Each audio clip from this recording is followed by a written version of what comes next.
حضرت امام زرقانی نے یہاں ایک بڑا خوبصورت واقعہ لکھا ہے کہ ایک دن حضور سیر کرتے کرتے مدنی زندگی میں باہر تشریف لے گئے. وہاں ایک قافلے نے پڑاؤ کیا ہوا تھا اور ان کے اونٹ چل رہے تھے. ایک سرخ رنگ کا اونٹ حضور کو پسند آ گیا.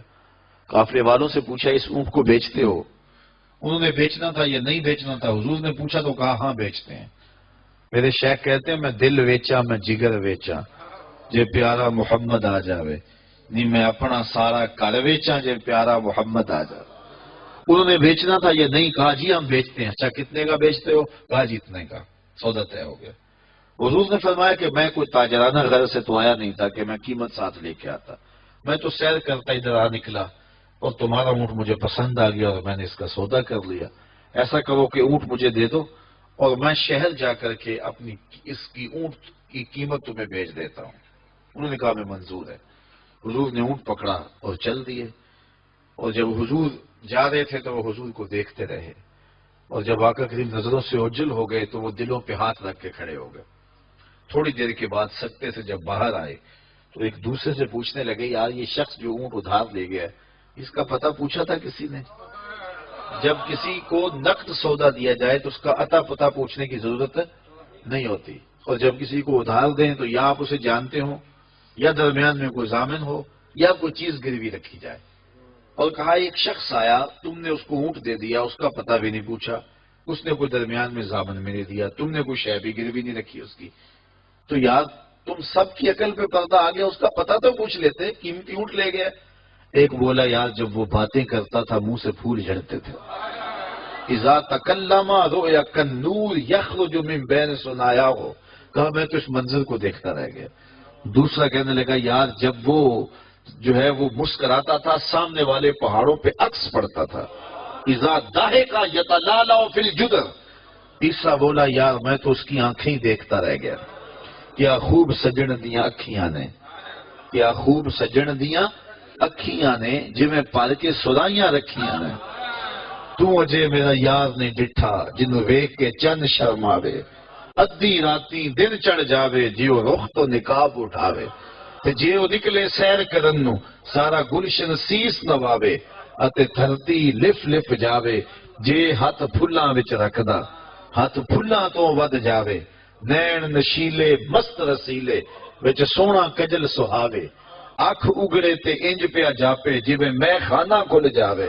توبہ توبہ حسن سجن دا چال نہ چلی جاوے, بجلی ڈردی لشک نہ مارے متا بے ادبی ہو جاوے. تے جے او کھولے پیچ زلف دے اتے راہی راہ پل جاوے.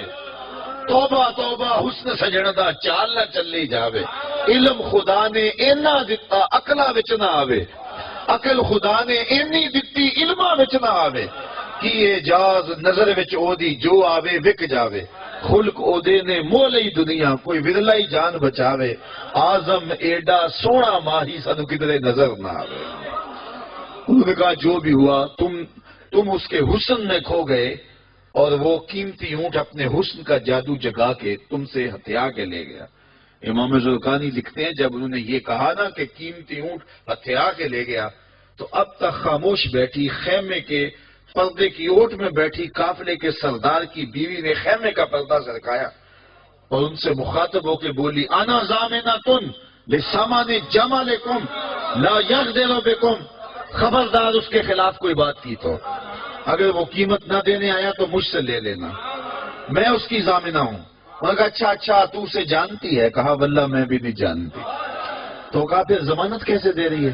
کہا جب تم سودا کر رہے تھے خیمے کی اوٹ سے میں نے اس کا چہرہ دیکھا تھا اور جس کا چہرہ اتنا سونا ہو وہ جھوٹ بول ہی نہیں سکتا ہے. تھوڑی دیر گزری تو حضور کے غلام آ گئے کہ کون ہیں لوگ جن سے ہمارے آقا نے اونٹ خریدا تھا. انہوں نے کہا یہ ہم لوگ ہیں. کہا یہ حضور نے کھجوریں تمہاری ضیافت کے لیے بھیجی ہیں اور یہ تمہاری قیمت ہے. انہوں نے کہا قیمت بعد میں دینا, ہم تو خود بک گئے ہیں, ہمیں پہلے بتاؤ وہ پیارا رہتا کہاں ہے. تو کہا یہ نخلستان مدینہ جو سامنے دکھائی دیتا ہے یہی ڈیرے ہیں اس محبوب کے. تو امام زرقانی لکھتے ہیں سارا قبیلہ, اس قبیلے کا نام تھا وفد تارک, وہ سارے کا سارا وفد تارک اٹھا اور مدینہ المنورہ پہنچا اور حضور کے قدموں میں جا کے بیٹھ گیا. تیری تک کے ادامہ میں مرید ہو گئے. تو چہرہ اتنا خوبصورت تھا، اللہ اکبر، دیکھنے والے کہا کرتے ہیں اللہ اللہ، یاد آتا ہے خدا دیکھ کے صورت تیری۔ تو کسی سے اگر پیار اس لیے کیا جاتا ہے کہ وہ سونا بڑا ہے، تو پھر آؤ نا اس سے پیار کیجئے جو اتنا سونا ہے کہ پیر بہر علی بول کے کہنے لگے، مکھ چند بدر شاہ شانی ہے، متھے چمک دی لاٹ نورانی، کالی زلف تے اکھ مستانی ہے، مخمور رکھی مد بھریاں۔ اعلیٰ حضرت بریلی سے بول رہے ہیں، ذرا لہجہ دیکھیے کتنا خوبصورت ہے۔ بل بل نے گل ان کو کہا، بل بل کی منتہائی پرواز نہیں ہے کسی کو پھول کہہ دے، وہ پھول سے آگے تو سوچ نہیں سکتی، لیکن اس نے بھی پھول کہہ دیا۔ بل بل نے گل ان کو کہا، کمری نے سروے جاں فضا، حیرت نے جھنجھلا کے کہا یہ بھی نہیں وہ بھی نہیں۔ خورشید تھا کس زور پر، کیا بھڑ کے چمکا تھا کمر، بے پردہ جب وہ رخ ہوا یہ بھی نہیں وہ بھی نہیں۔ وہ حسن دیا اللہ نے اپنے محبوب کو۔ تو کسی سے اگر اس لیے پیار کیا جائے کہ وہ سونا بڑا ہے، تو مجھے بتاؤ کہ حضور جیسا سونا زمانے میں کوئی ہو سکتا ہے؟ اللہ اکبر، سارے حسن حضور کے قدموں سے پھوٹتے ہیں۔ اور مجھے اتنا اچھا لگتا ہے یہ شعر اعظم چشتی مرحوم کا کہ اس نے پتہ نہیں کہاں بیٹھ کے یہ شعر لکھ دیا کہ سمجھا نہیں ہنوز میرا عشق بے ثبات، سمجھا نہیں ہنوز میرا عشق بے ثبات، تو کائنات حسن ہے یا حسن کائنات، تو کائنات حسن ہے یا حسن کائنات۔ تو اگر کسی سے اس لیے پیار کیا جاتا ہے کہ وہ خوبصورت بہت ہے، تو پھر بتاؤ حضور کے حسن، یاد حضور کے چہرے کا جمال اور رنگ اور شان، تو پھر حضور کا چہرہ ہے نا۔ حضرت میمونہ بنت کردم رضی اللہ تعالیٰ عنہ فرماتی ہیں کہ مجھے حضور کی زیارت کا شوق ہوا تو میں اپنے والد گرامی کے ساتھ حضور کی زیارت کے لیے حجۃ الوداع کے موقع پہ میں حج کے لیے گئی، اور حضور سواری پہ بیٹھے تھے اور میں اپنے والد گرامی کے ساتھ حضور کی قربت حاصل کرنے کے لیے اور حضور کی زیارت کے لیے پہنچی۔ حضور کے چمکتے چہرے پر نظر جم نہ سکتی تھی اور میرے میں ہمت نہ ہوئی کہ میں حضور کے چہرے کو دیکھ سکوں۔ تو حضور سواری پہ بیٹھے تھے تو میں حضور کے پاؤں کو دیکھنے لگی۔ فرماتی ہیں کہ حضور کے انگوٹھے کے ساتھ والی جو انگلی تھی اس کا قد باقی انگلیوں کی مناسبت سے لمبا تھا۔ فرماتی ہیں ما نسیتو فی ما نسیتو طول اصبعہ، کہتی ہیں کہ آج تک اتنا عرصہ گزر گیا ہے، حضور کی مبارک انگوٹھے کے ساتھ والی انگلی کا حسن ہی میری نگاہوں سے ظاہر نہیں ہوتا۔ یار جس کی انگلی اور جس کے پاؤں کا حسن اتنا ہے، اس کے چہرے کی جمال کی کیفیت کیا ہوگی؟ وہ کسی شاعر نے کہا تھا نا کہ قدموں پہ جبیں کو رہنے دو، چہرے کا تصور مشکل ہے۔ قدموں پہ جبیں کو رہنے دو، چہرے کا تصور مشکل ہے، جب چاند سے روشن ایڑی ہے رخسار کا عالم کیا ہوگا؟ جب چاند سے روشن ایڑی ہے رخسار کا عالم کیا ہوگا؟ تو حضور علیہ السلام کے حسن اور حضور کے جمال کی وجہ سے اگر پیار کیا جائے تو پھر مجھے بتاؤ کہ حضور علیہ السلام سے بڑھ کر کائنات میں حسین کون ہو سکتا ہے، خوبصورت کون ہو سکتا ہے؟ تو اس لیے ہماری محبتیں اور ہماری عقیدتیں حضور کی بارگاہ میں دست بستہ حاضر ہوں۔ اب کسی سے اگر پیار کر لیا جائے تو اس پیار کے تقاضے کیا ہیں؟ بندہ جس سے پیار کرتا ہے اس کا کثرت سے ذکر کرتا ہے، اور یہ محفل میلاد اس عقیدت کا روپ ہے، محبت کے اس تقاضے کی تکمیل ہے۔ بندہ جس سے پیار کرتا ہے اس کا کثرت کے ساتھ ذکر کرتا ہے، اس کا جی چاہتا ہے کہ اس کا تذکرہ چھڑا رہے، اس کی باتیں ہوتی رہیں۔ رومی علیہ رحمہ جنہیں اقبال نے اپنا مرشد مانا ہے، ان کا کمال یہ ہے کہ وہ تمثیل سے بات سمجھانے کی عادت رکھتے ہیں۔ وہ اس نقطے کو بڑی خوبصورتی سے سمجھاتے ہیں کہ کسی نے مجنو کو دیکھا کہ ریت کے اوپر لیلا لیلا لکھ رہا ہے، اس نے رک کے پوچھا یہ کیا کر رہے ہو؟ تو گفت مشق نام لیلا بھی کنم خاطری خود را تسلی بھی دہم، اس نے کہا اپنے محبوب کا نام لکھ لکھ کے دکھی دل کو قرار دے رہا ہوں۔ تو رومی کہتے ہیں کہ اگر مجنو کو لیلا کا نام تسکین دیتا ہے تو امتی کو حضور کا نام تسکین نہیں دیتا۔